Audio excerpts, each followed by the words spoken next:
Halo semuanya, Om Swastiastu. Perkenalkan, nama saya Egy Diovan Biondi, mahasiswa Universitas Udayana dari Fakultas Ekonomi dan Bisnis, program studi ekonomi dengan NIM 230751159. Ini saya akan membawakan topik tentang relevan di era digital, yaitu sekarang tentang coding dan pemrograman. Topik ini penting banget karena hampir semua aspek kehidupan kita saat ini tidak lepas dari teknologi, dan dasar dari teknologi itu adalah kode. Secara sederhana, coding bisa diartikan sebagai proses menulis instruksi untuk komputer agar komputer tahu apa yang harus dilakukan. Jadi kalau kita menulis kode, kita sebenarnya sedang berbicara dengan komputer menggunakan berbahasa khusus yang disebut bahasa pemrograman. Sementara pemrograman adalah kegiatan yang lebih luas, bukan cuma menulis kode, tapi juga merancang, menguji, dan memperbaiki program supaya bisa bekerja dengan baik dan efisien.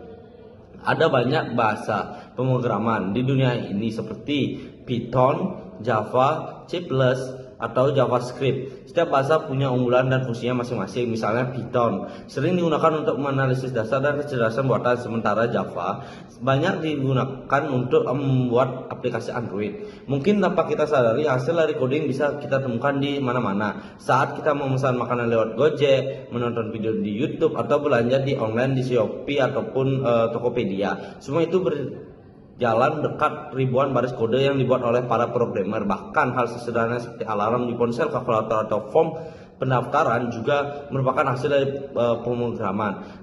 Kalau dikaitkan dengan kehidupan mahasiswa, coding ini bisa banget dimanfaatkan untuk banyak hal. Misal, membuat sistem absensi otomatis seperti di FEB Unut, dia menggunakan sistem otomatis untuk scan, yaitu kita bisa mengabsen secara online dan tidak perlu menggunakan kertas lagi. Dan juga kita bisa mengisi link FAQ, di mana link itu dibuat oleh programmer agar kita dapat dengan mudah mengisi evaluasi perkuliahan di hari itu dan juga berita acara, contohnya seperti itu. Dari penjelasan tadi kita bisa simpulkan bahwa coding adalah bahasa masa depan. Dengan menguasai coding, kita tidak hanya menjadi pengguna teknologi tapi juga pencipta teknologi. Bayangkan ide yang sederhana kita ubah menjadi baris-baris kode, bisa membantu banyak orang atau bahkan menciptakan inovasi baru di masa depan. Seperti contohnya juga kita bisa menciptakan lapangan pekerjaan dari kode-kode yang kita ciptakan. Jadi yuk kita bareng-bareng mulai mempelajari dasar-dasar coding sekarang, karena siapa tahu lewat pemrograman kita bisa berkontribusi dalam membangun solusi digital untuk masyarakat.